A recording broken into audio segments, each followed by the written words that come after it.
Are you ready? Activate. Sequence start 10, 9, 8, 7, 6, 5, 4, 3, 2, 1, ignition.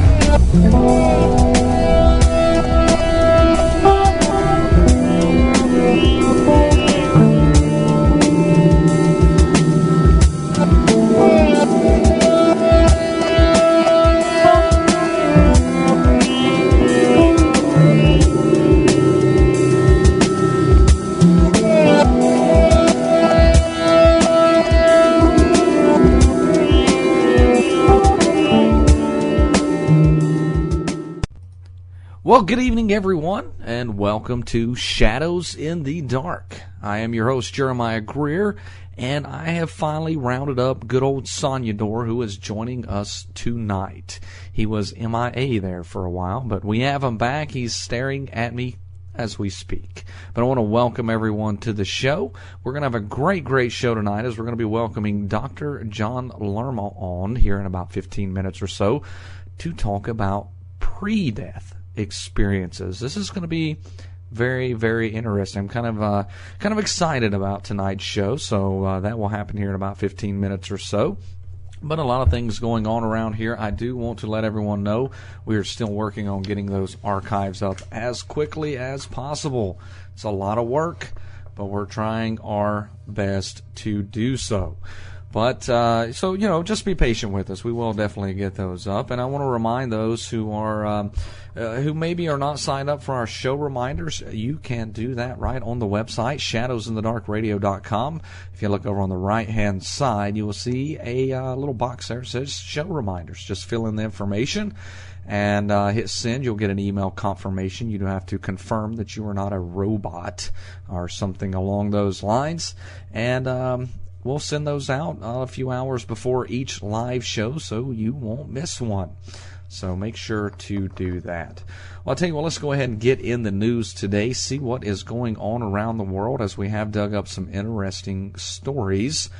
The first one to start off with here is, police said a mysterious woman known as Sonora Monica offered to spiritually cleanse money for at least 7 Hispanic families, but it was the families who got cleaned out as the woman vanished with $140,000.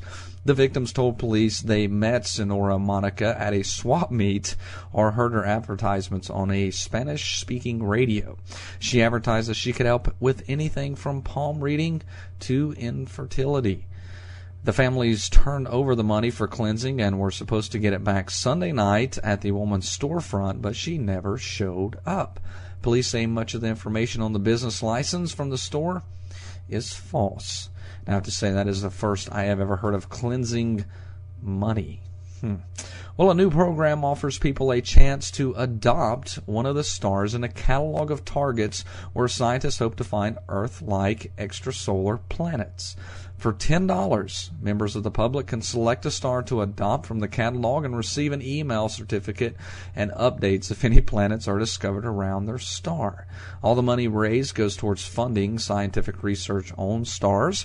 The stars up for adoption are targets for NASA's Kepler spacecraft, which launched in March on a quest to search for small terrestrial planets in roughly 1-year orbits around other stars. The Adopt a Star program, called the Pale Blue Dot Project, is run by a nonprofit organization that is not affiliated with or endorsed by NASA. So far, Pale Blue Dot has raised about $10,000 to fund the Kepler Astroseismic Science Consortium, a project to measure the absolute sizes of the stars on Kepler's target list. This endeavor is separate from Kepler's main mission to hunt for planets, and it's not covered by the mission's $600 million NASA budget. Adopt a star. I wasn't aware that stars needed help. Workmen digging the foundations of a new metro station in Algeria's capital stumbled on an archaeological gold mine opening a window on 2,300 years of history. Relics from the French colonial area lie on top of those from the Ottoman period, in turn covering those from the Middle Ages and early Roman Empire. Then comes what archaeologists hope will be ruins from the Punic period, when Phoenician traders established North African outposts in the first millennium BC. Work on the metro station has now been stopped, and archaeologists and academics have replaced laborers on the site at the far end of the Kashba. Some analysts say that within 5 years, mobile phones in the United States will be able to make electronic payments, open doors, access subways, clip coupons, and possibly act as another form of identification.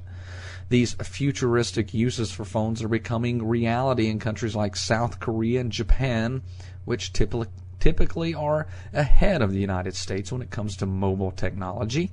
A 963-person survey by Forrester Research found that 15% of Japanese mobile phone users make payments and purchase products in stores with their phones. The idea has been tried in the United States, but with less success. In the late 1990s and early 2000s, banks and cell phone makers started conducting trials with U.S. customers.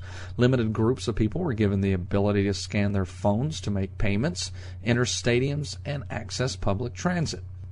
People didn't like the new functionalities as well as expected, and the ideas never took off on a commercial scale.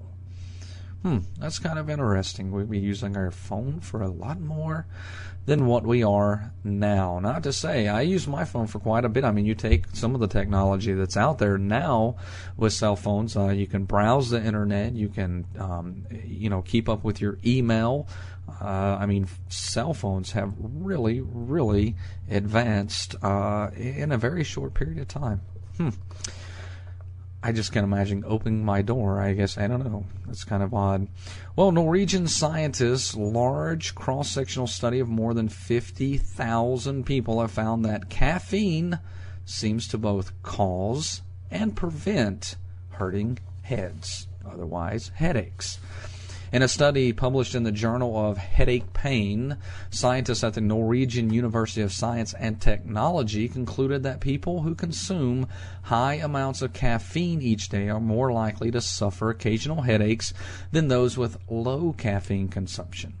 However, they also found that low caffeine consumption was associated with a greater likelihood of chronic headaches, defined as headaches for 14 or more days each. After noting that there was no obvious reason for the differences in the effect of caffeine on people, the researchers advised that those who suffer from occasional headaches to try cutting back on caffeine. Those who suffer from chronic headaches may reduce the amount and frequency of headaches they receive by drinking caffeine. So, hey, it's got both effects. Very, very, very kind of odd there. But I know I am an avid coffee drinker. But, I don't have a lot of headaches. Or maybe I do. Maybe I just don't pay attention. Not sure. So, well, there you go. There is our news from around the world. Some interesting stuff going on out there. So, but I tell you what, if you are out there tuning in live, we definitely want to welcome you to the chat room. So make sure to join us over there, whether you are listening at shadowsinthedarkradio.com or darkplainsradio.com, where on Thursdays we do broadcast on both stations. Of course, you can get to Dark Plains at darkplainsradio.com. But if you are out there listening live, you're not in the chat room, please join us in there. We'd love to have you. It's very, very easy to get to. Whenever you go to shadowsinthedarkradio.com, just click on the link that says listen, and it will automatically drop you in the chat room, as well as the show is broadcast right through the chat room. So we make it very, very simple for you. So we want to see you in there. But I tell you what, let's take a quick little break. When we return, we're going to be speaking with Dr. John Lerma about pre-death experiences. Now, keep in mind, this is not near death. We are talking pre-death.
Visit www.shadowsinthedarkradio.com today to sign up for our free newsletter, join as a member of our forum, or browse our online store where you can find books, CDs, and DVDs, like a signed copy of The President's Vampire by Robert Damon Schneck, or the complete works of Dr. Gary Frick for only $20. That's 4 books signed by Dr. Frick that carry a great message. You will also find downloadable products like Mysteries Magazine and the Donald Kehoe interviews, DVDs featuring Charlie Carlson and Mr. Lobo. So go to www.shadowsinthedarkradio.com today and be a part of the show.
Well, at this time, we seem to be having a little bit of trouble getting a hold of our guest. So we have left a message, and hopefully we will hear back from him very, very soon. Not sure what's going on. I tell you, this has actually been a very strange night tonight. I'm not sure what is going on, but we, of course, will figure out something to do. In the meantime, while we wait to hear back, I'm not sure what, as we've never had this much of a problem getting a guest on the line. But very, very strange. But, of course, now we are getting people showing up in the chat room. Well, welcome to Bambi, the professor, and Moonchild, who's hanging out with us currently in the chat room. And, of course, for those who are tuning in live but are not in the chat room, we encourage you to join us there. But it is great to see you in the chat room. But, I don't know. We're going to figure out what we're going to do here. I might go try just a couple more times to get a hold of our guests. If we don't get a hold of them, then we will do something else.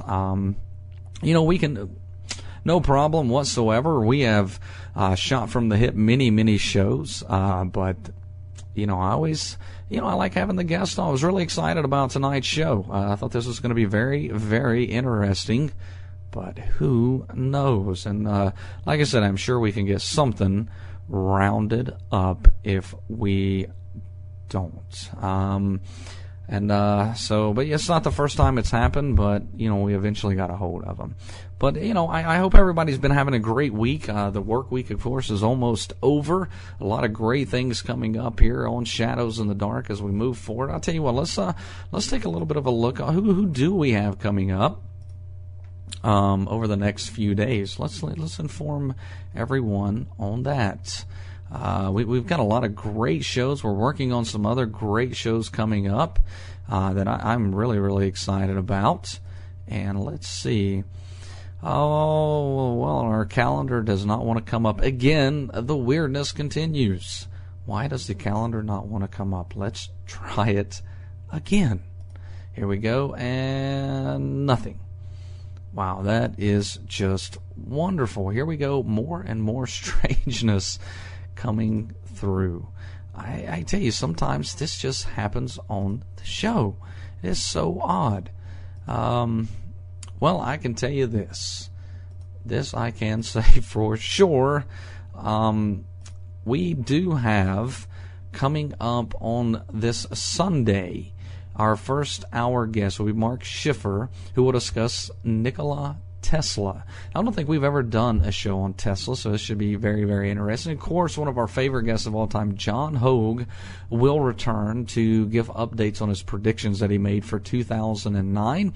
We'll see what predictions are on track and what predictions are not. And then on August the 20th, we'll be joined by our regular guest and conspiracy researcher, Olaf Phillips. He's got some interesting stuff he would like to discuss. Some comments that Buzz Aldrin had made about a monolith on one of Mars's moons. So we're going to get Olaf's insight on that as well, and many, many other great shows coming up. But I tell you what, sorry, I was laughing at the chat room there, and welcome to the show, Greg. We're going to just, I'm going to take one more quick little break, and I'm going to try one more time to get our guest. If we don't get him, then we will do something else, and that I promise you. So here we go, back in a moment, hopefully this time with our guest, Dr. John Lerma, on the line. Well, still no luck getting a hold of our guest for the night. So what we're going to do is, up until time for the break, we're going to play some Long John Nebel. Of course, we all love some Long John Nebel here. And after we come back from the break, maybe something just a little bit different than that. So maybe we'll split the show up into two different things. And who knows, maybe by then we have... maybe we'll hear from our guests, and if we do happen to, why the Long John Nebel is playing, of course, we will interrupt the show and bring our guest on. So this, to kind of get us a little bit prepared for Sunday's show, this in particular, this particular Long John Nebel show was... the guest was on to talk about her book, which was titled Return of the Dove, which was about Tesla. So this should get us just a little bit warmed up for that. So I hope everyone enjoys it, and hopefully our guest will show up. Good morning, neighbors.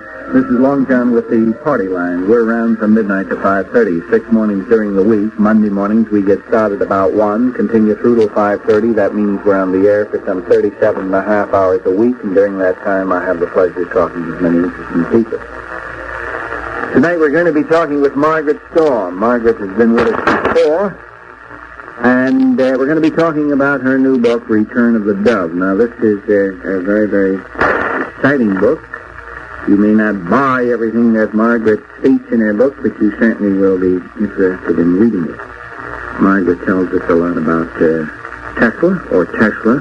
Never will find out what the correct pronunciation is. And something about the machines, and, well, we'll learn more about it as we go along. Return of the Dove is the title of the book, The Story of Freedom's Star. Incidentally, I had the opportunity of talking with Margaret at great length when we were out at Oklahoma City.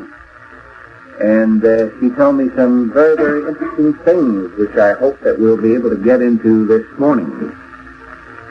Some things about the I Am movement, which was very popular back in the 30s. And you stick with us, and we've got some interesting material for you this morning.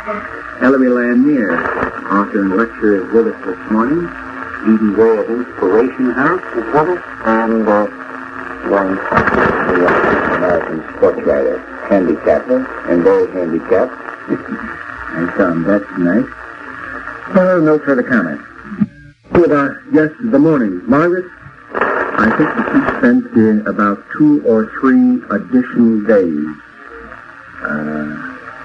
in Oklahoma City. And they finally asked me what happened after we left. Let me just ask you this. Were you disappointed when the OTC circular foil craft failed to get off the ground? No, I was not disappointed at all. I just feel that when it's ready to go up, it will go up. And, Fine point. And so I think it was just a planned date, as I understand it, and things that followed the way they should. It was not planned. You know, they had, using your term, they had 3 planned dates. Oh, I thought they had 4. Well, I'm not aware of the 4th one. I know of 3. But this was not disturbing to you? It was not a disappointment? You just took it in? No, I think that under the circumstances with Mr. Carr in the hospital, that it will be much better when he has fully recovered and he launches it himself. What will be much better? The craft or Mr. Carr? both, and also the the launching. I think it will be much better for the general public, shall we say, because, there was a considerable comment by several persons who felt that Mr. Kraft, having done it something that almost anyone could just put together and launch. And I believe this proves that it was something more than just an ordinary a craft that could be launched by any airplane designer. You say it proved? What do you mean it proved? In other words, the fact that it didn't get off the ground, it didn't even get out of the abandoned shack, means that it's better? No, I talked with Otis on Wednesday night before I left, and he had been giving instructions from his hospital bed in connected with the winding of the circuit and so forth. And he told me that when he went out there on Wednesday afternoon after he was out of the hospital, and the craft had been partly dismantled so that he could look at it, and he immediately saw what the trouble was and realized that... Is it just a minor adjustment that's necessary? He seemed to think that it would be just a minor adjustment, although he did tell me that while he had the craft apart, he was going to do considerable more work on it, because there were other factors which had not been carried out quite according to his instructions. Was he unhappy with his original plan, or was he unhappy with the mechanics? Well, I think that he was not unhappy at all. He felt very cheerful about the whole thing, but naturally, I believe some shortcuts had been taken in the mechanical work, which he felt might as well be improved while he was had an opportunity to work on it. What could he be happy about? Tell me. I mean, also, we're all very happy that he's regained his health, but I mean, other than that, what is there to be happy about a craft that never even got out of the laboratory? Well, I guess that he realizes that it's just about ready, and it's sort of like writing a book, you know. I started being happy about having my book finished when I had just written the title, you know. Pretty good. That's pretty good. One more quick question. I got a lot of questions for that matter, but one in particular. You say that Mr. Carr, Otis T. Carr, was giving instructions from his hospital room to the people working in the laboratory.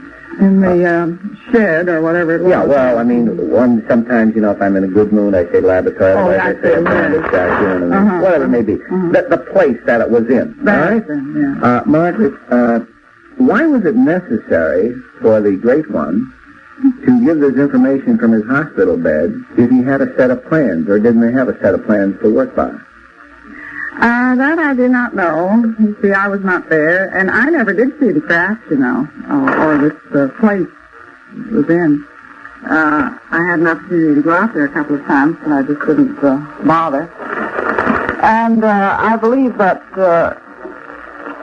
they possibly did have some plans. I don't know about that, because Mr. Haverburn was the helpman working up there for some time. And but I believe that toward the end there were certain things that even though they were available in some set of plans, they were not available for the general workman. In other words, there were certain things that Mr. Carr explained piece by piece as he went along. Oh, yes. In the eventual success of the craft? That's right, yes. Why are you so confident? Well, because it is time that free energy should be launched, and if Mr. Carr's craft should for some reason not be completed, there will be others that's very similar, which will be, I feel. In other words, you feel that Carr doesn't get there first, that somebody else will be along and will make the grade? Well, as I understand it, there are many persons who, not many, but perhaps dozens, who would be able to complete the craft Complete cars idea? Well, or a similar idea, yes. And even if for some reason Mr. Carr does not do it himself, why, there would be others available who would do it. And Mr. Carr realizes that. And I also understand that there are many other aspects of free energy which will be developed as soon as Mr. Carr's craft is launched. In other words, it's just a matter of pioneering. Mr. Carr is doing more of a pioneering job than anything else. Well, let us for a moment just agree with you that possibly Carr's pioneering, and let us say that he's the first one to accomplish this. What benefit will he gain from all this if Lanier and Pack and Sam Jones and Sidney Smith and 40 other guys are planning on the same thing? Supposing they come out with it 2 or 3 days later, how will Carr break even? When I say break even, in other words, certainly Mr. Carr is entitled to something, and the people associated with him. No doubt there was a tremendous amount of money invested to build this craft.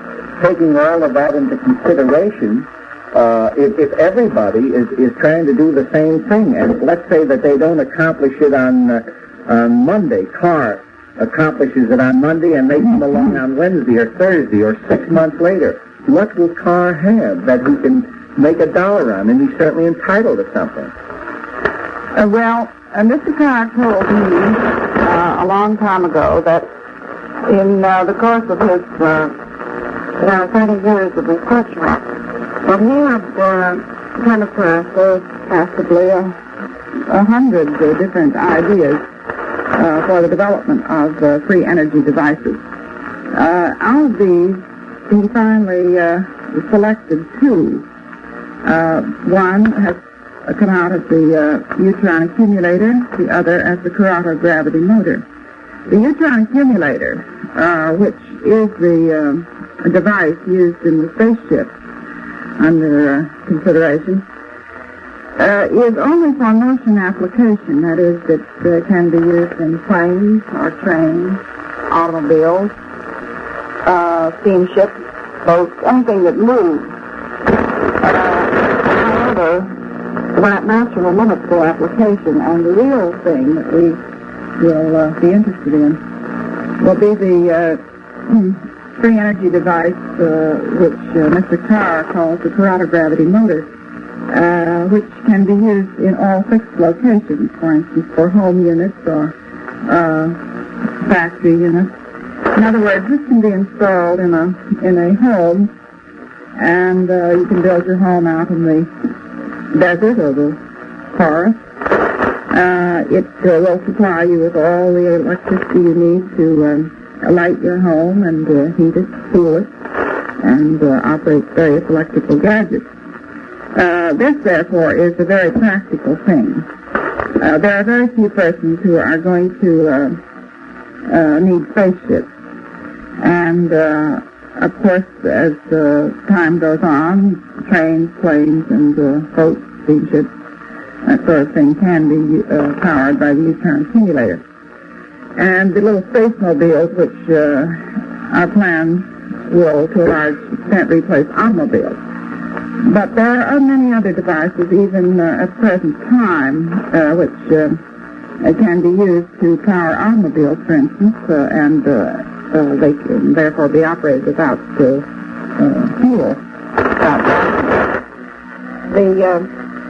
But the Corrado gravity motor is the thing that is going to be in worldwide use. What was that name? Corrado gravity motor, because that is the practical device for fixed locations. Therefore, while it will be very interesting to have the neutron accumulator demonstrated in the spaceship, as I say, not many persons will be interested in spaceships. I'm sitting here in complete amazement. Why? Do you think there are many people interested in spaceships? No. I imagine we all are. I went out and spent 4 days because of my interest. I enjoyed myself. I had a wonderful time out there, and did you want to comment? I have a letter here. Before you get to what, I just want to say that most of the great inventors of our times, or the great experimenters, have not exactly set their sights upon the peak at the first crack. In other words, Edison didn't try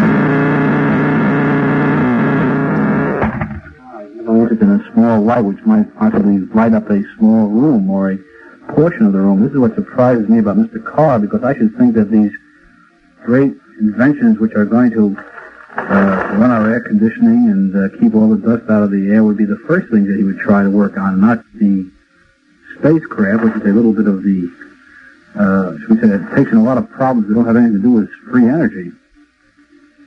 Well, that is correct. The spaceship seems to be of great interest for demonstration purposes, and I noticed quite a difference in the attitude of the people out in Oklahoma, especially for certain ones that I talked to who, such as the architect, Mr. Foley, who grew up in Miami for the 19th. Of course, he's been up 2 or 3 times before, and he's arranging to start on the work of the Space Research Institute, which will be used for the development of these various devices. The spaceship, therefore, the little 6-foot prototype, was simply more or less to satisfy the curiosity of those who wanted the demonstration, and it could be demonstrated rather easily. That is, because it's sent up, whereas it's difficult to demonstrate the coriolis-gravity motor or anything of that sort, which is for fixed rotation, and which is just a small unit. Well, if he could even note my slow start with his free energy, I would be impressed. You wouldn't have to send the spaceship up into the air. Yes. There is one other thing, and that is that these 6-foot prototype spaceship can be used for 2 purposes. That is, it can be enlarged to a 9 or 10-foot model and used as a spacemobile with very little change. What's a spacemobile, Margaret? Well, a spacemobile will replace the automobiles eventually, we hope, such as it can be used for sporting purposes, or it can be used for long trips or trips around the world, or fly at fantastic speed. It's highly maneuverable and will not require any fuel. Mm-hmm. Therefore, it should be extremely popular to replace automobiles. The other reason that Mr. Carr is very interested in the spaceship is because he seems to have some desire to build the OCCX-1, the 45-foot model, and make it to the moon. While he's interested in going to the moon ever again. I want to ask you something, Margaret, right now. Mm-hmm. Just before we took a moment to talk about one of our favorite sponsors, the General Tire Rubber Dealers, you said something about the development and the successful launching of the OTC circular foil craft, the 6-foot prototype model, would naturally encourage Otis to complete the 45-foot model, go to the moon, and you said you were wondering why he wanted to go to the moon.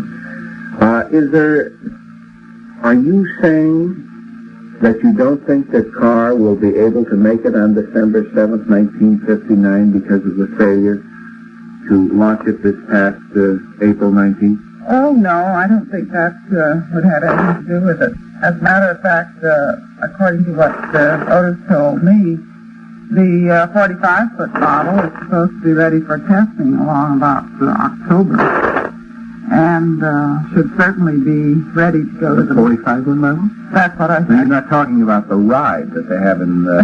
No, I think... No, well, he said that... some people thought he might take off in that, but he didn't intend to take off in that. And, no, the 45-foot model, I understand, is pretty well on its way. That is, so far as the planning is concerned, and that sort of thing. The plan? Yes. Construction? Oh, then they haven't actually started the construction. As I understand it, they have to wait for the hangar, but I believe that the hangar is ready to be built. They'll have any more leaking mercury. That's very messy. No, the hangar is part of the complex of buildings in the Space Research Institute. You mean they don't have sufficient space to build this hangar because of the other buildings that are planned at the present time? No, the hangar is one of the main buildings, and formerly it was supposed to be built just along with all the other buildings. But under present plans, it will be built almost immediately. They will start work on it first. Mrs. Storm, is this down in Space, Maryland, or No, is this out in this Oklahoma? is in Space, Oklahoma now. Aren't they going to do anything in Maryland? Is Maryland given up? Well, I wouldn't say that it's given up because they probably will have many of these Space Research Institutes, we will say sometime in the future, years in the future. But the first one now will be in Space, Oklahoma. I see. That's where the big one is going to be built. Well, yes, but that Space Research Institute, as I understand it, is also a prototype in that when this free energy really gets launched, they will have to have several of them. And then at that time, they might have one in Space Maryland. Margaret, I want to ask you a question, and I want a fair and square answer to it. Do you honestly think that Otis T. Carr has the slightest intention of even attempting to go to the moon? And I'm not going to hold you to December 7th or anything. I don't care if it's 2 years from now. Do you honestly think that this man has a legitimate intention to go to the moon? Well, he seems to have. As I say, I don't understand why anyone would want to go to the moon, but if he wants to go and wants to build his own ship and take off, try to reach the moon, why, that is his problem and his privilege. Well, you don't think that he's just going to go on an excursion, that he'd like to see what the moon looks like. I think he's trying to be the first and to prove to the world that he can build a craft that would go there. Don't you think that's his intention, if he has a legitimate intention in that direction? Well, I don't know. I have discussed it with him several times, and I get the idea, although he hasn't really explained it very clearly, but I rather feel that he thinks that it would go far towards solving the military problem. In other words, if he would make a trip to the moon and bring back some information and data, then possibly this would clear up a lot of troubles they seem to be having about military questions in regard to the moon and flight into outer space, although I wouldn't think that a flight to the moon would be exactly considered flight into outer space. That's not my concept. It wouldn't be? I'm not saying you're wrong. I don't know. I don't think so. I mean, it seems to me that the moon, being our satellite, perhaps the conditions would be quite different from what they might be if you would go off beyond that into what we would call outer space, such as a trip to another planet. Valerie, how do you feel about that? Would that be considered outer space, a trip to the moon? Well, I think according to a discussion held in the Congress of the United States, outer space is considered the area where the atmosphere of the Earth ends. So this would automatically, according to the Congress of the United States, be called going into outer space. But it still remains a matter of your personal definition. Well, as a scientist, what would be your definition? Well, I would say very definitely Mr. Otis T. Carr will be going into outer space. If he reaches. If his saucer takes off. Mm-hmm. We have Margaret Storm here for a purpose. We want to talk about this book, which is a very exciting book. That is for the people that are interested in precognition, ESP, and what have you, and trance mediums and all. We're going to get all the information from her. But I don't think we've given you the opportunity since we've been back to give us your opinion of what happened in Oklahoma City, Ellery. You were the last one to leave it, with the exception of Margaret. Margaret stayed, I think, an additional day. Did you want to... Well, I have something for the historical record. I definitely, with my own eyes, saw the 6-foot model come off the floor. It came up from the ground, in effect. But I was one of about 8 or so many men standing around the craft, lifting it up to the table in the middle of the... I'm being a little facetious, but I think for the historical record I would like to include that. And I would also add that there were 2 things that impressed me tremendously. One was the Frontier City Ride model, this facsimile of a flying saucer. When we were standing, I think, John, you will recall, we were standing inside the saucer, and the mechanism for spinning the outer rims of the saucer went into action, and we could see these huge double cones spinning past under the gigantic C-shaped magnets. This was a most impressive thing. I thought at any moment it might blow up the entire planet. It was a tremendously exciting experience. And then the second thing that impressed me very powerfully was the 6-foot model. When I, as a matter of fact, when we got in there, we were the first people to see the inner works outside of anyone who had worked on the machine. And all the elaborate electrical connections and the windings around various magnets certainly were impressive as any computing gadget with its millions of wires and connections inside. And I really couldn't make head or tail of it, but it was very obvious that this was something like a great big electric motor, and if that thing started to turn, something was going to happen. I know that you've been rather reluctant to say this, but I talked with somebody over at True Magazine today about some other matter completely foreign to our discussion of the morning. And according to what I've been told over there, certainly not from Doug Kennedy, because I didn't talk to him today, I understand that you are doing an article for True Magazine about what happened in Oklahoma City. Is that true? That is true, John. I don't know the exact date of the completion of the article. I'm in the midst of it now, and it's one of the most interesting jobs I've ever worked on. It'll be a complete coverage of what happened out there. It will cover the entire story of the expedition of the Long John Truth, as Ben was referred to the crew to the caravan, and the events of observing the model saucer and what happened when the saucer did or didn't rise, and so on. It will be, in effect, the first description of the first attempt of the new Columbus, which didn't quite come off, but which we expect to come off very soon. Ellie, I'd like to ask you this. Then a lot of people from all over the country, I understand, came out there to watch this, and of course they didn't see it rise, but were they allowed to go into the warehouse or wherever it was and see this craft at all, or did they have to go away without seeing anything?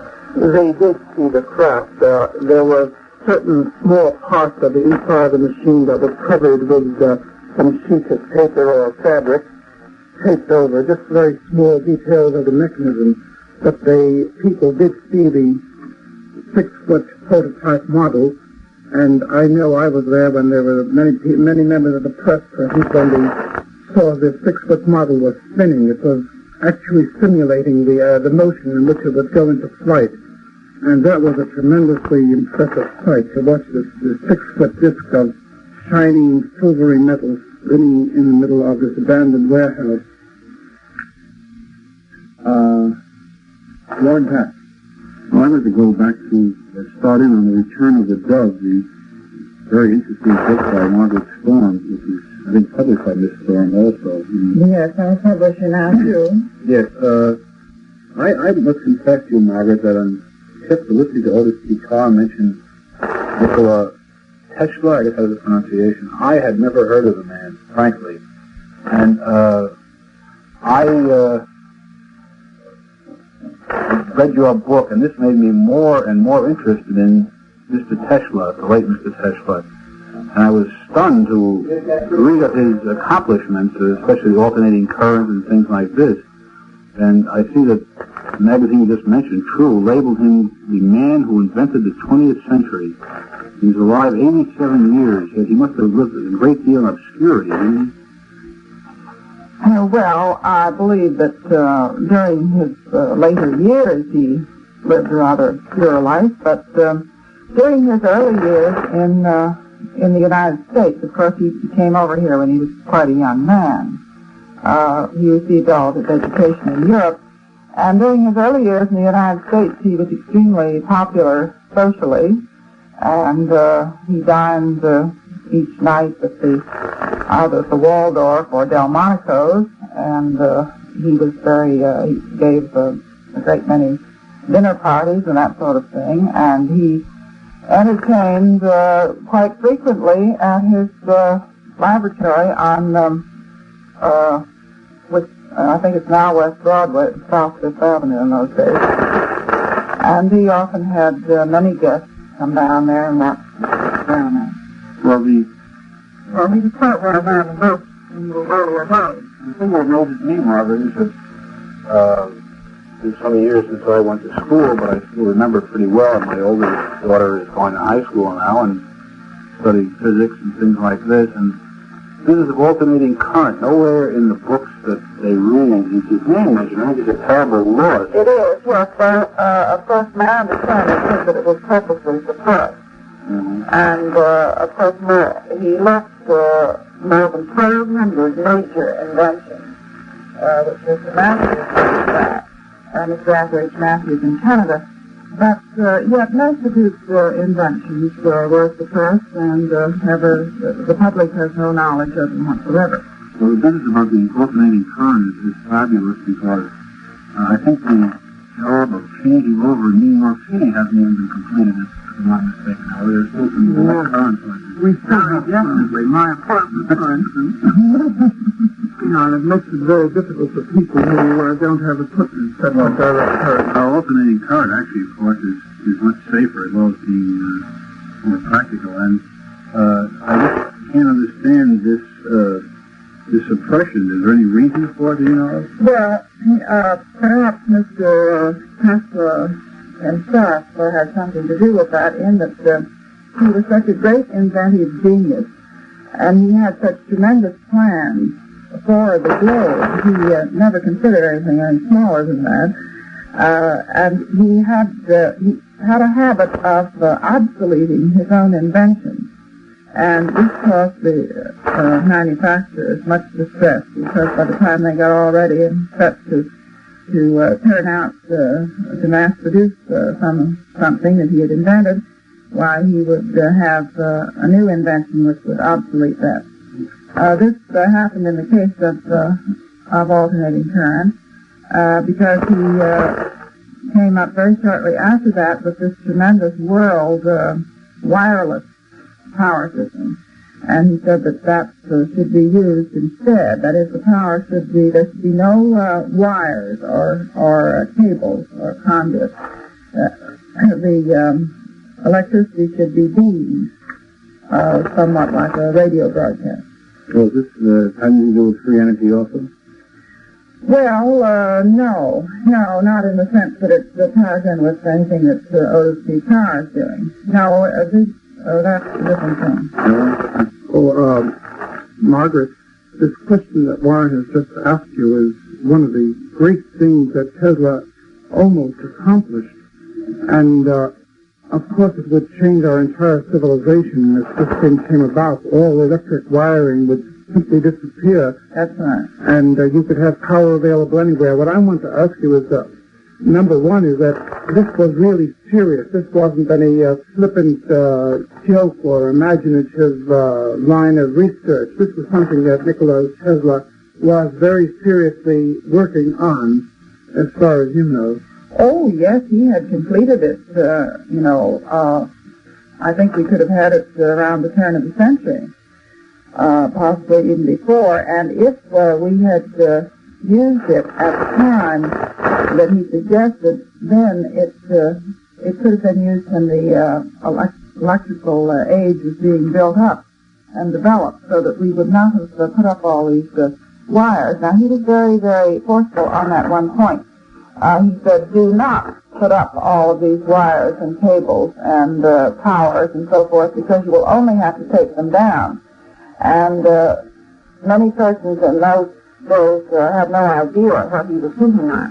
But he was thinking of the swimming spacemobiles or spaceships. Did he tell anyone about the system, or did he leave any record of how it was to be done? Oh my, yes, it was well known, and it has been written up extensively in many scientific journals and so forth. And you can get complete information on that. In fact, a great deal of the description is contained in Practical Genius. Of the transmission of energy without wires. That's through right. The atmosphere. That's right. I seem to recall that there was one idea for the use of this concept of to have airplanes flying without gasoline motors, just a simple motor that would receive its power from the ground. It wouldn't need batteries or anything. Yes, that's the Tesla sphere, which he invented and gave to the United States late in 1917 to help them win the First World War. This is simply filed, I believe, because it was a circular foil craft. It carried no power plant, but the power plant was on the ground, and the power was beamed to the plane. This was not built by the United States, and was in fact. All right, everyone, there's you a little bit of Long John Neville to kind of whet your palate as we get ready to do the Tesla show coming up this Sunday. So that one in particular, Neville was interviewing an author who had written a book titled Return of the Dove, which was about Tesla. Now, what we're going to do is we're going to actually play the Paranormal Quiz Show as soon as we come back from the break. So we're going to take our break, and we come back the last 45 minutes or so. We're going to get two people on the line, and I believe we've already got that set up, and we're going to do the Paranormal Quiz Show. So we're going to have kind of a paranormal showdown in this term. So this is going to be a lot of fun. So get ready for that. And for those in the chat room who are going to call in, I will, when we come back from the break, I'll give you the call-in number, so we'll let you call in and we'll get this thing rolling. So back in a moment. You are listening to Shadows in the Dark, broadcasting live at shadowsinthedarkradio.com and Dark Plains Radio at darkplainsradio.com. The show can also be heard as a rebroadcast at ParaX at para-x.com and available as a podcast at Black Vault Radio at blackvaultradio.com and Planet Paranormal at planetparanormal.com.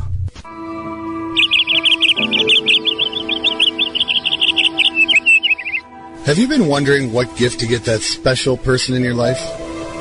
Then you need to visit Mountain View Candle Works, your one-stop headquarters for candles, fountains, specialty foods, and much more. Just visit www.mountainviewcandleworks.com. We make your candles with mountain care. More than just another New Age journal, Mysteries Magazine provides a thought-provoking, in-depth look into myths, magic, and the paranormal, as well as the mysteries which have intrigued both historians and scientists from the beginning of time.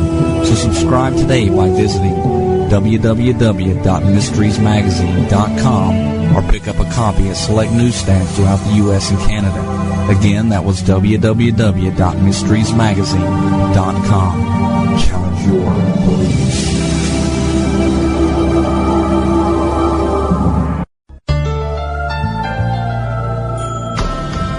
Are you wondering if the path that you've chosen is the right one for you? Or would you like to see a glimpse of what the future may hold? Tarot may be able to help you understand better the path that you're on.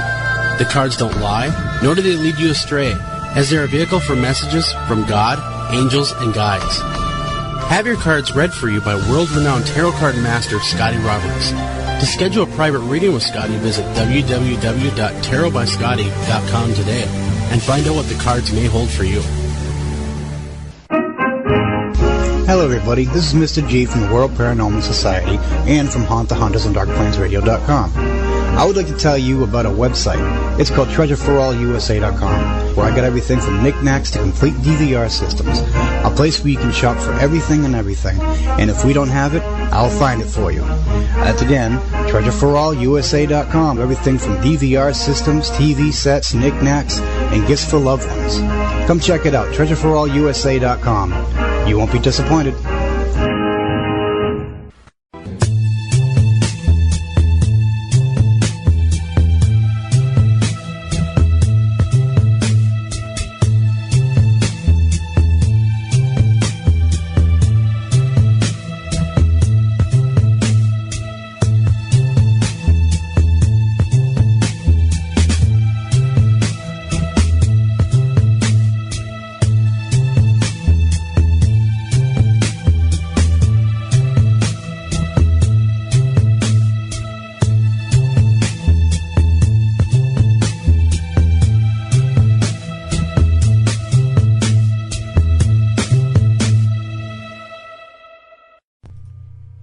We are back, and we are going to do the Paranormal Showdown, the Paranormal Quiz Show, whatever you want to call it. And we're going to take just a second to get our players on the line. So we'll see. They're going to call in here in just a second. We have two of them already set up. And once we get them on the line, we will explain the rules of the game. Pretty much going to be the same way it was last time. Of course, we do have some prizes to give away, as always. We can't do anything around here without giving something away. You know, before too long, I'm probably going to give away the microphone. So be on the lookout for that if you're looking for a very decent USB microphone. I'm sure one day we'll give it away as well. Why not? But let's give our two contestants a chance to call in here. So that is, and we'll introduce them onto the show. So we'll give them just a moment or two. But some great things. Weird night, I am telling you. Just a strange night tonight. And unfortunately, we still have not heard from our guest. I hope nothing bad happened, of course, but yes, the show must go on, as Moonchild says. So nothing we can do about that. So as soon as our contestants call in, we will get this Paranormal Showdown going, and this is pretty much what we'll do to finish out the show. And here is one. So we've got them on the line. Let's give just a moment here before we introduce our contestant to get the other one on the line. Well, I'll tell you, while we're waiting, I have 828 on the line. What is your name and where are you from? This is Greg Boone. Oh, hey, Greg, how are you? I did not expect you to call in. I thought it was going to be someone else, but nothing wrong with that. And it looks like, I believe, 803, is this Bambi?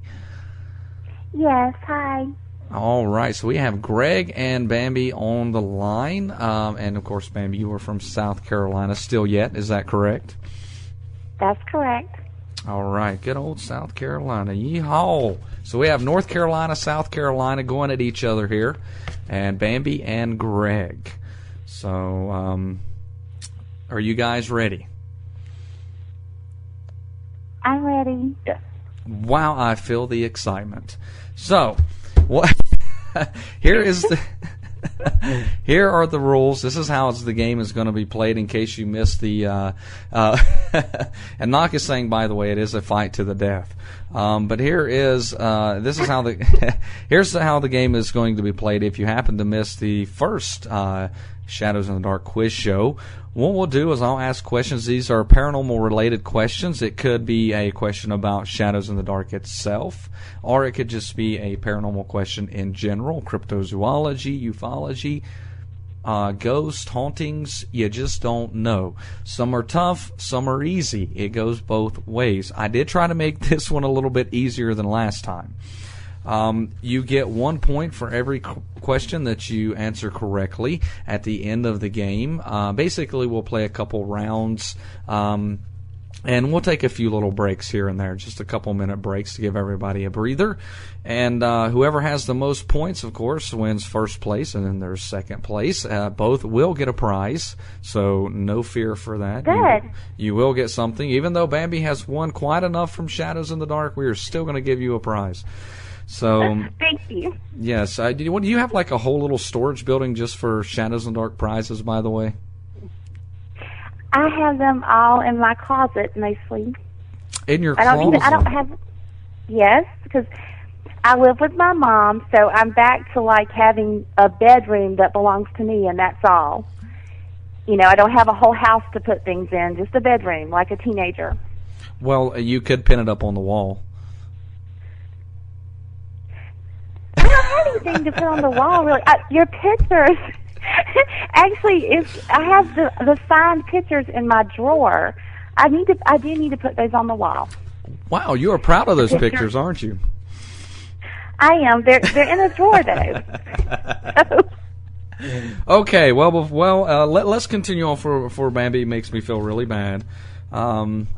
But no, I'm just kidding, Bambi. I am just kidding. But, okay, so you guys, the way you'll buzz in, because we don't have a buzzer, obviously we didn't mail you a buzzer, what you'll do is you basically say your name. So if you think you know the answer, it's Bambi, Greg, which this is pretty easy because we have male, female, so, hey, holler out whatever you want to. As long as it's clean, I should recognize you.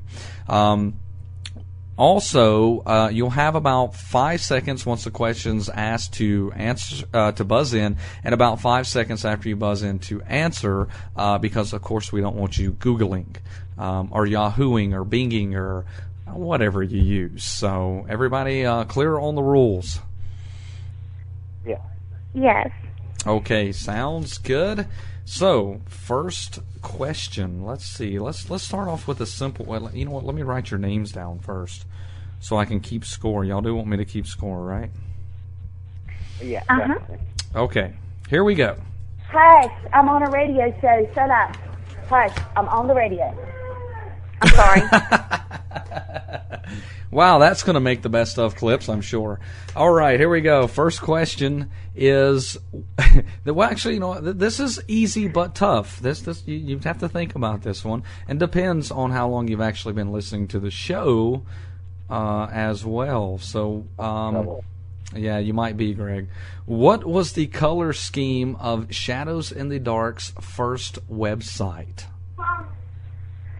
First website. What was the colors? What were the main colors? It was 2 colors. I'll give that as a hint. No idea. Bambi. All right, Bambi. I think it was black and white. Black and white. You were close. Greg, do you want to take a stab at it?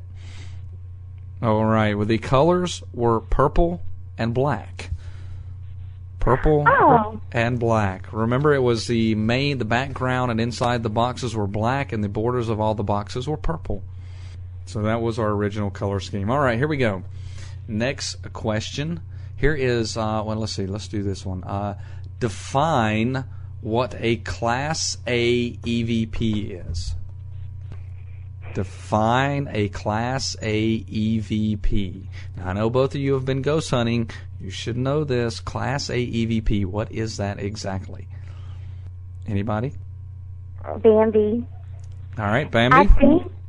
I think a Class A EVP is an EVP that can be understood without anyone explaining it or pointing it out. An EVP that can be played right back. That is exactly correct. It's an EVP that you do not have to touch up, you don't have to clean up. It is very clear, and the vast majority of people, a very, very high percentage of people, will hear the same thing.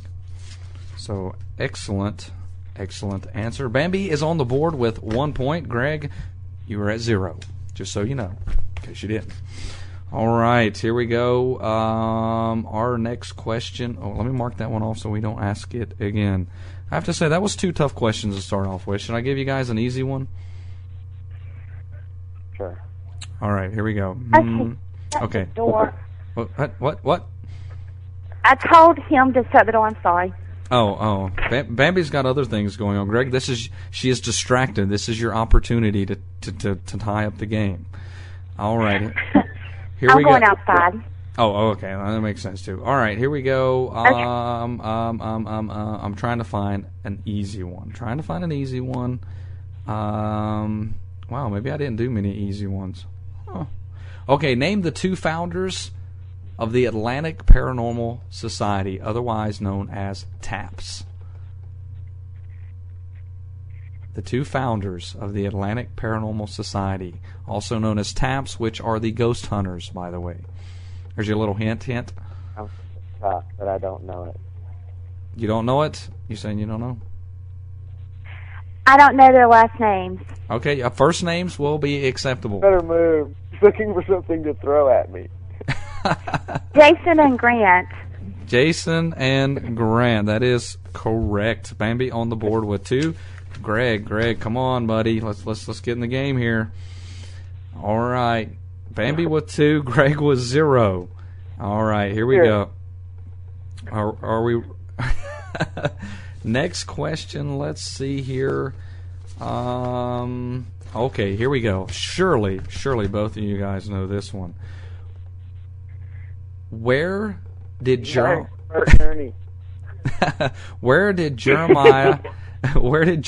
get the nickname Snowflake?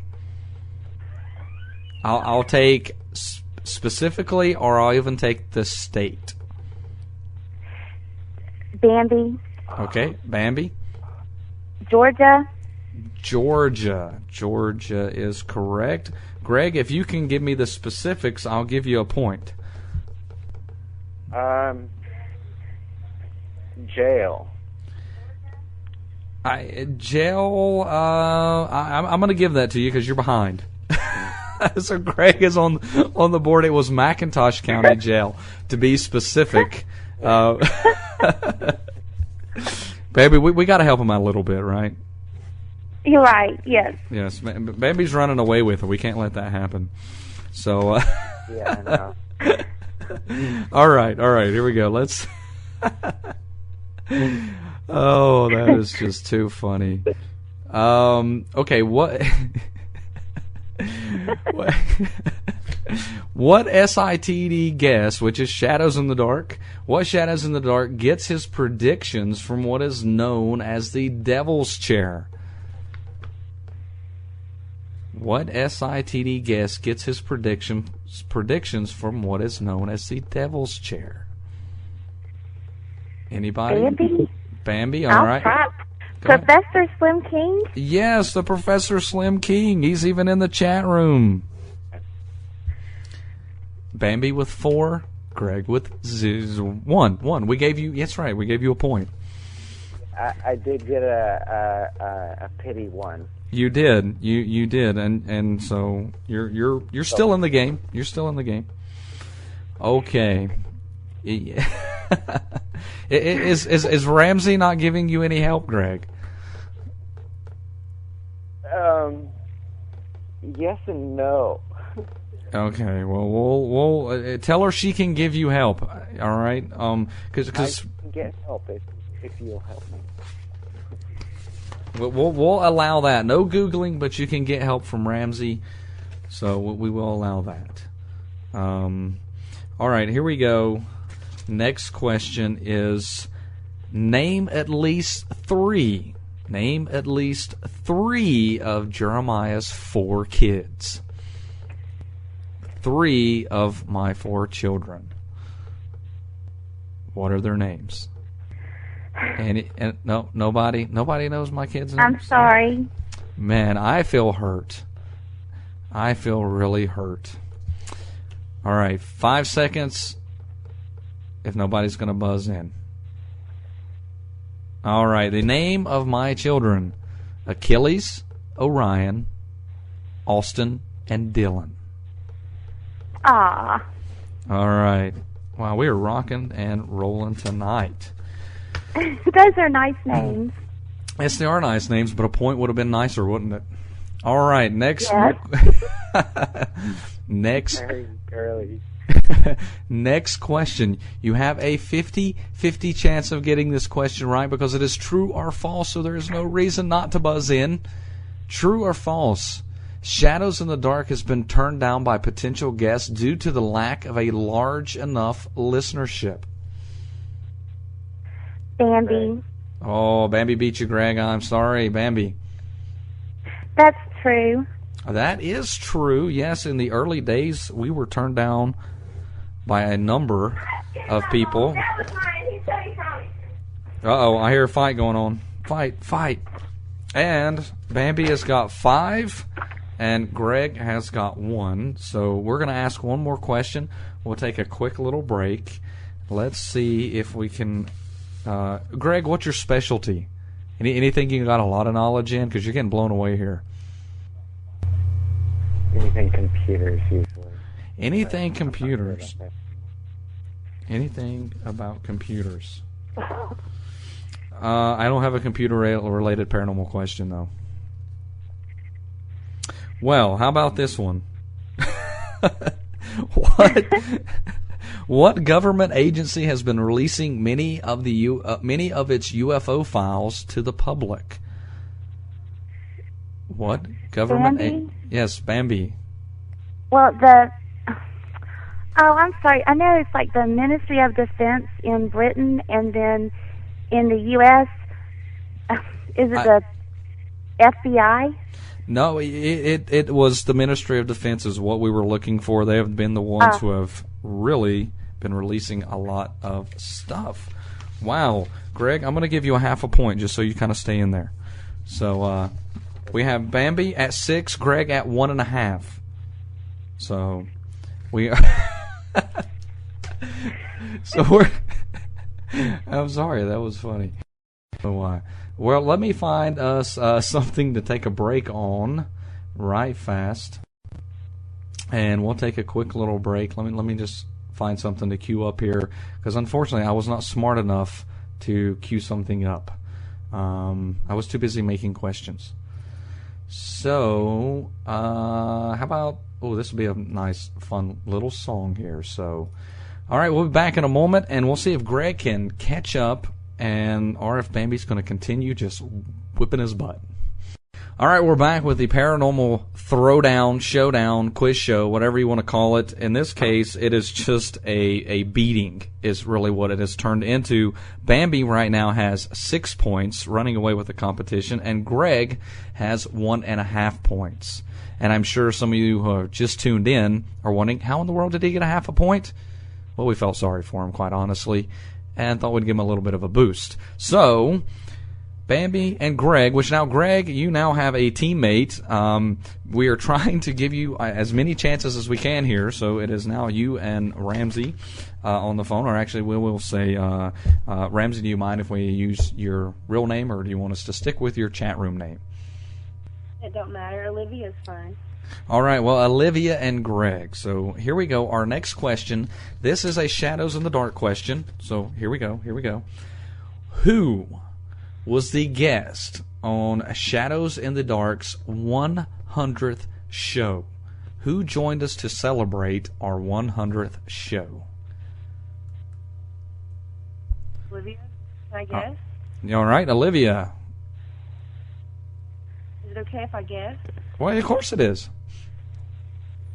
Charles Carlson.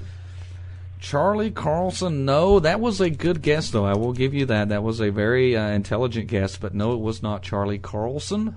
Bambi, do you have an answer or a guess? Nick Pope? Nick Pope. No, it was not Nick Pope. It was Linda Godfrey, as a matter of fact. Oh!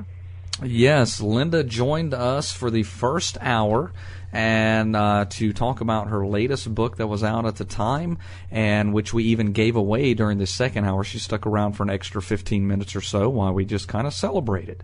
So Linda Godfrey joined us for our 100th show. It was a fun show, too, of course. All right. I remember now. Yes, well, of course. All right, here we go. This one was recently, so I know all three of y'all should have this in your head. You should know the answer to this. This is another Shadows in the Dark question. What Shadows in the Dark guest could speak telepathically to animals? He could speak telepathically to animals. He was on not too long ago. Not good with names. I'll take first name, last name. Anybody has a guess? We'll take a guess. All right. Time is up. It was Tim Link. Tim Link wrote it. He speaks telepathically to animals. He wrote the book Wagging Tales. Wagging Tales. All right. Let's. We're going downhill now. I'm sorry. I missed it. All right, here we go. True or false? True or false? Shadows in the Dark did its first Halloween show from a haunted location. True or false? True. Greg. Greg. Oh, this is Wait a Andy. minute. I think, Wait. Greg buzzed in. What was your answer, Greg? True. True is incorrect. Ah. So, Bambi, do you want to take a stab at it? I'm sorry. I heard him say true, and I knew he was wrong. That is false. So do I get a point? You did get a point. Well, false. We'll give Greg another half a point for accepting Bambi's answer. So we now have Bambi at 7 and Greg at 2. Our Greg and Olivia. Let me put Greg and Olivia team. Awful mouth. There we go. But yes, that is false. We actually did it right here where we normally do the show, but it was about the history of Halloween is what we discussed. We didn't do it from a haunted location until last year. So that is the story behind that. And by the way, Greg Knox says, pull up your socks and get in there. So, which I'm sure you see that. All right. Here we go. Next question. Let's see what we can find here. I'll try. Let's see. Can we easy one, hard one? I don't know. The Nazca lines. Where are the Nazca lines found? Specifically, what South American country? Greg. Peru. Look at that. Greg is on the board. He has answered a question. It is Peru. Congratulations, Greg. Yay! Look, you even have your opponent rooting for you. All right. So we have now this score. Bambi 7. Greg is closing in with 3. Knox says give you 2 points. We already gave you we gave you two points without even an answer. So we were only going to give you 1. All right, our next question. What year was Tesla born? To kind of warm us up for our upcoming show this Sunday, what year was Tesla born? Anybody want to take a Bambi? All right. Oh gosh, I think he was born in like 1863, or I guess. 1863 is incorrect, but you were pretty close. You weren't that far off. Greg, Olivia, do you guys want to take a stab at it? 1932. I'm sorry. No, it's not like 1932. I was trying to give you guys a hint that Bambi was not that far off. 1856. 1856 was the year that Tesla was born. I love these quiz shows. We got to do this more often. If not just for... Hey, I just can't believe it, because he was older than I thought. Well, not much older than you apparently thought. All right, here we go. Our next question. All right, here we go. This should be an easy question. What instrument now used in ghost hunting was made famous by taps, aka ghost hunters, to the point that after the show that aired, when they used it, you couldn't find it anywhere? What piece of equipment is now used in ghost hunting, made very famous by taps, that after the show they used it and aired, you couldn't find it anywhere? Greg. Frank's box. No, it's not Frank's box. Bambi, do you like to take a stab at it? The meter, I can't remember it's like electromagnetic field meter. No, Yeah, those little meter things that measure, like, if your refrigerator's on, it'll show. That is close. We have to have the specific name, and it is a K2 meter. ELF. No, the K2 meter. The K2 meter. Oh, I can't believe no one got that one, especially Greg and Olivia. Wow. The K2. Just really. The K2 meter. It's all over the place in ghost hunting now, and it was they had it on one show. Matter of fact, it was when they investigated the Tate house, where the Tate murders took place. I'm sure everybody knows that from. Very, very famous murder case there with what's his name? Manson. Yes, Manson. Charlie Manson. Was that his name? Charles Manson. Charlie Manson. I call him Charlie. We're tight like that. So yeah, I'm just kidding. So, but yes, Knox says give her a point for Manson. I'll go with Knock. I'll go with that. Everybody agree? Should we give Olivia and Greg a point for knowing that it was Manson? Yes. All right. So Bambi was 6, Greg and Olivia with 4. And here we go. Our next question.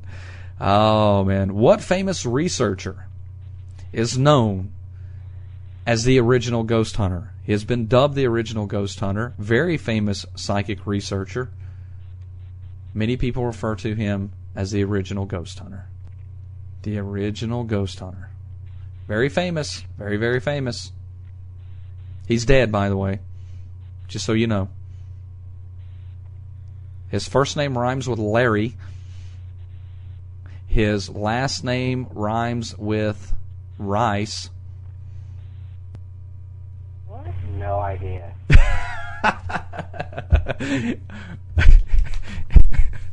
The answer the answer is Harry Price. Harry Price, many refer to him as the original ghost hunter. The original ghost hunter, Harry Price. Oh my goodness, I've never heard of him. Oh, you need to do research on him, especially if you're interested in ghost hunting, because it plays a very important part into the whole ghost hunting history and whatnot. All right, next question. For a recap of the scores, we still have Bambi at 7 and Greg at 4. I would normally take a break right now, but last time we come back from the break, it all went downhill. So we're going to see if we can get back in the right direction. Okay, here we go. Here we go. This should be, well, I'm not going to say it should be an easy question. What was the name? What was the name of the man who owned the house that came to be famous by the book Amityville Horrors? What was the name of the husband? He was the husband. It was a husband and wife. Bambi. I think their last name was Lutz, and his name was George Lutz. George Lutz is, the correct answer. George Lutz and Kathleen Lutz owned the house. It was made famous by the book Amityville Horror. If you've seen the movie, a lot of that is based on their experiences in that house. Good job, Bambi. Good job. All right, true or false? Here we go. You got a 50-50 shot, so you should at least take a stab at it. True or false? Jeremiah can not only play the guitar, but he can also play the piano. True or false? Bambi. Bambi's first? Am I first? Yes, you're first, Bambi. Okay. I think that is false. Wow. Have you been like Googling me or something? That is correct. That is correct. I cannot play the piano if I even tried. I wouldn't even know where to start. All right, Bambi, congratulations. You are up to 9 points. Greg, you are at 4. That is Greg and Olivia. So, Greg, don't put all the blame on yourself. You have a partner in crime. All right, next question. The next question is, what was the profession of the photographer of the most famous picture of Nessie? I'll give you a hint. Can you repeat that question? I sure can. What was the profession?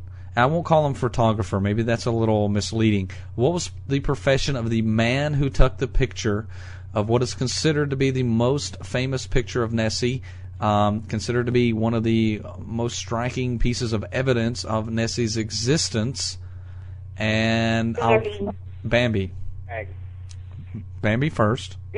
Okay, a physician. He was a physician, a doctor. Yes, he was a doctor. Greg, I'll give you a point if you can give me his specific profession as a doctor. I'll give you a hint. I was going to give you a hint, but you said pediatrician, so no, that is incorrect.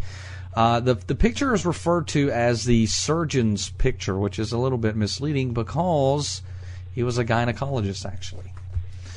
Maybe he was a surgeon at one time or another. Bambi, you have 10 points. Greg and Olivia, you have 4. 4. It's not a bad number. That is not a bad number. All right, here we go. Our next question. Who wrote the theme songs for Shadows in the Dark? Both of our intro songs were written by somebody for the show specifically. Who was that? Bambi. Bambi. I think he's your brother, but I don't know his name. It's oh gosh, is it Craig? It's not Craig. But his last name is Greer.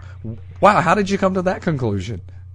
I thought I was right.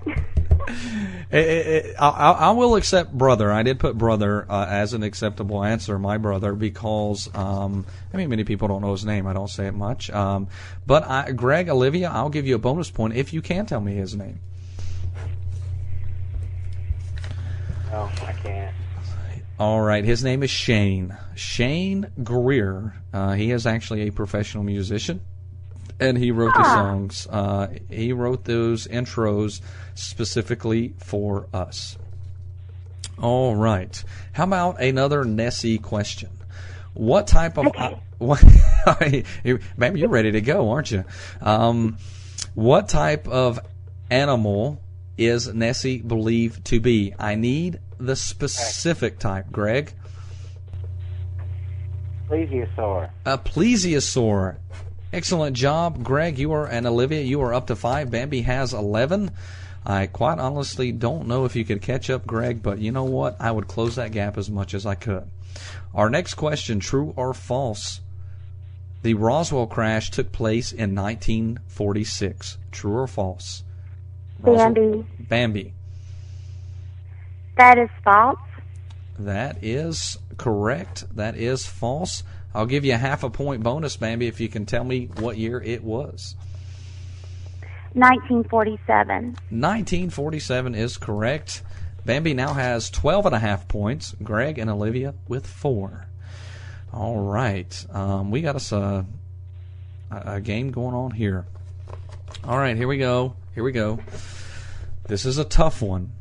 This is a very, very tough question. Who is the author of The President's Vampire? Bambi. Bambi. Robert Damon Schneck. Yes, Robert Damon Schneck is correct. Even though Schneck. Schneck. It's Schneck. Schneck. Is it Schneck okay. or Schneck? We'll let Robert tell us that. Is it Schneck or Schneck? I like Schneck. It rolls off the better if you say Schneck. All right, Robert Damon Schneck.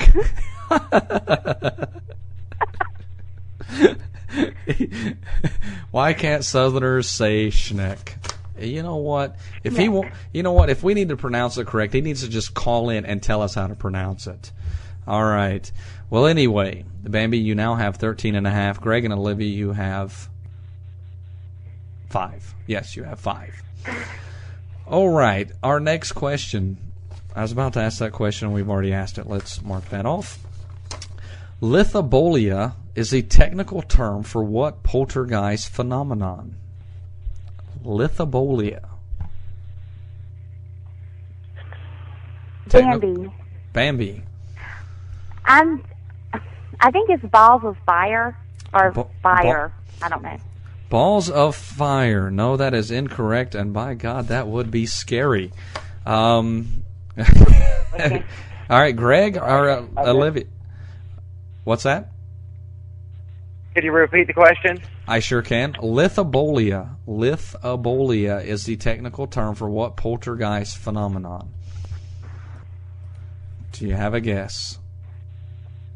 No. No guess? It is rock throwing. Rock throwing. I would have accepted rocks that were on fire being thrown, but not balls of fire. All right, our next question. Balls of fire. Wow. I can't say I've ever heard of a poltergeist that was balls of fires were being thrown. I lost my help. You lost your help? Oh, yeah, man. Olivia had... Okay, well, I have faith in you, Go to Greg. work this morning. Oh, okay. Well, I have faith in you. Okay, here we go. All right. What English occultist called himself the Great Beast? The Great Beast. Who referred to himself as the Great Beast? He was an English occultist. Bambi. Aleister Crowley. Aleister Crowley, however you would like to pronounce it, depends on where you are from. And Bambi is now up to 14.5 points. Greg, you have 4. You are still in the game, Greg. I don't know how, but you still are. At least that's what we'll tell you. At least that's what we will tell you. All right. What year did Long John Nebel die? What year did Long John Nebel die? No clue. No clue is incorrect. Not correct. Bambi, do you have a guess? 1974. 1974. Why, you are always so close. So close. No, it was 1978. 1978. Knock is claiming I'm asking tough questions. Apparently, Bambi doesn't think so. Okay, our next question. What is Charlie Carlson's nickname? Charlie Carlson. What is his nickname? Bambi. Bambi, go ahead. Florida's Master of the Weird. Florida's Master of the Weird is the correct answer, or we would have just accepted Master of the Weird.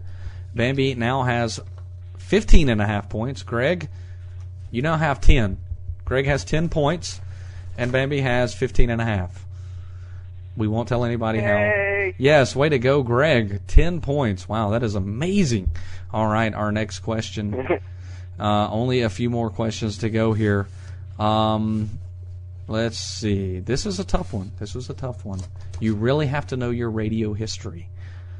What kind of radio show did Art Bell begin with? What was the genre? What was it basically referred as? What kind of radio show did Art Bell begin with? Bambi. I think it was a serial show, you know, a drama, like a serial drama. No, it was not a serial drama that I am aware of. This is the first show he ever had out in Las Vegas. Greg, would you like to take a stab at it? I'll take a stab at it. Was it horror? Yes, it was Political Call-In. Way to go, Greg. Political Call-In, that is the correct answer. Good job, Greg. Why did he said horror, didn't he? No, he said Political Call-In. Greg, you said Political Call-In, didn't you? You did not. That's what I heard.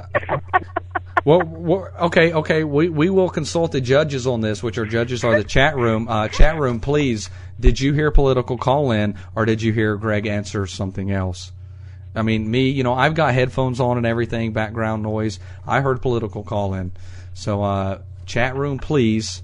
What was Greg's answer? We'll give them a minute to get back. They're discussing it at the moment. Looks like they're really talking about this one. We may have a little discrepancy here.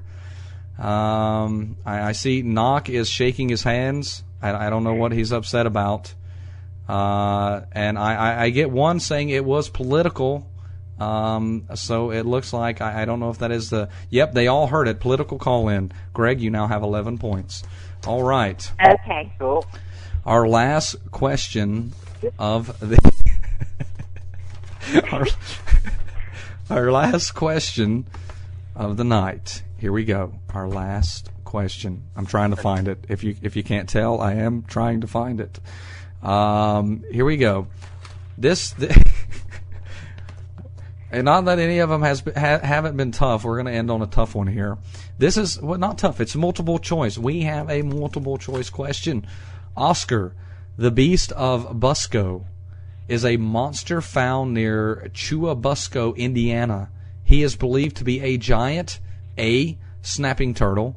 B, frog. C, cricket. D, hummingbird. Oscar. Never mind. Read the question. You want me to read the question again? Please. Okay, I'll read the question again, which resets the buzzers. I don't want to make sure everybody hears the question. Oscar, the Beast of Busco, is a monster found near Churubusco, Indiana. He is believed to be a giant. A, snapping turtle. B, frog. C, cricket. And D, hummingbird. Okay. Great. It was Greg. I wasn't sure if you were buzzing in or you were trying to remember your name. I don't know if she was trying. Did she realize that she needed to go again? Bambi, you did realize the buzzers were reset. Oh, yeah, but I was going to let him answer. Oh, Bambi is showing you some mercy, Greg. So I would take this opportunity if I could. So I get the opportunity then. Snapping turtle. Snapping turtle, that is correct. Did you actually know that, or were you just taking a wild guess? Wild guess, but I thought about it a moment, with it being Indiana. Okay, I would have said, you know what, I knew that. That's what I would have said, but that's just me. All right, well, here is our final score. Our final score. Bambi ended up with 15.5 points. 15.5 points. Greg ended up with 15 points. I don't know how that happened, but he almost caught up.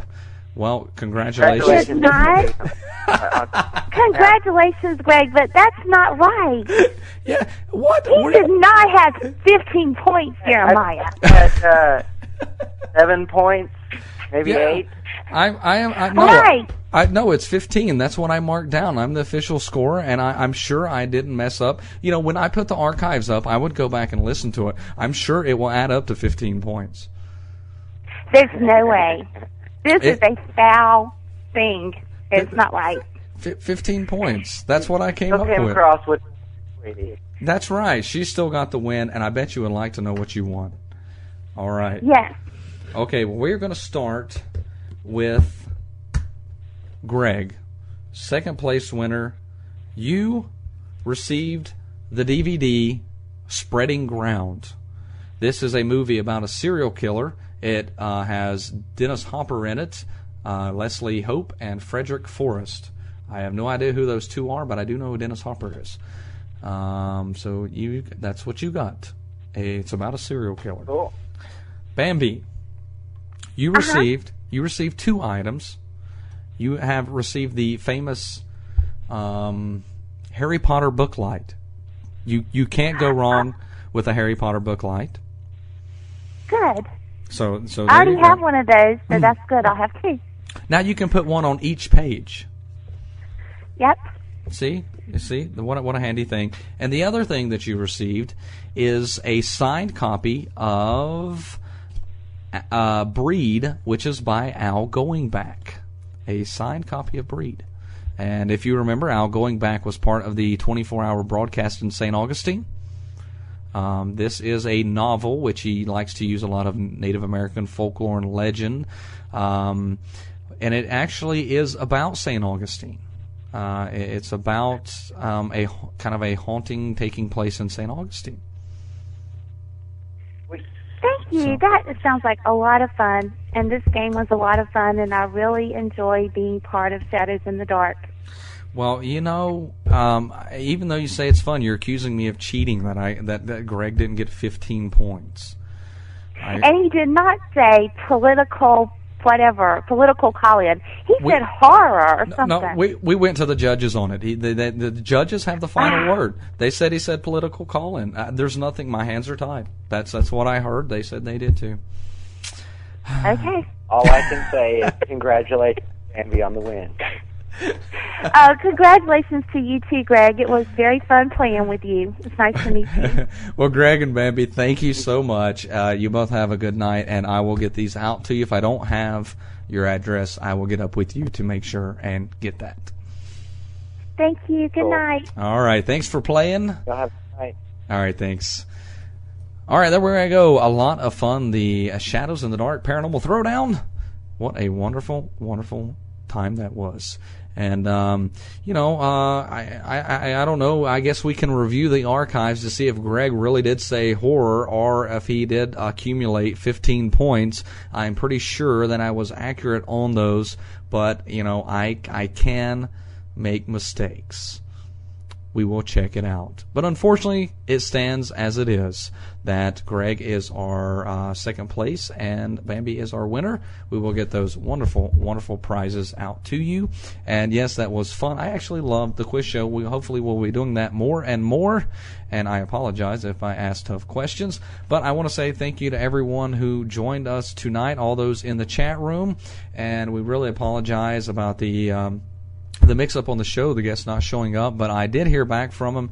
Seems like he had to do a little bit of work tonight, so maybe we'll get that rescheduled. But again, thanks everybody for tuning in. This has been Shadows in the Dark, where the darkness is illuminated. Good night, everyone. Shadows in the dark, dark, dark, dark, dark.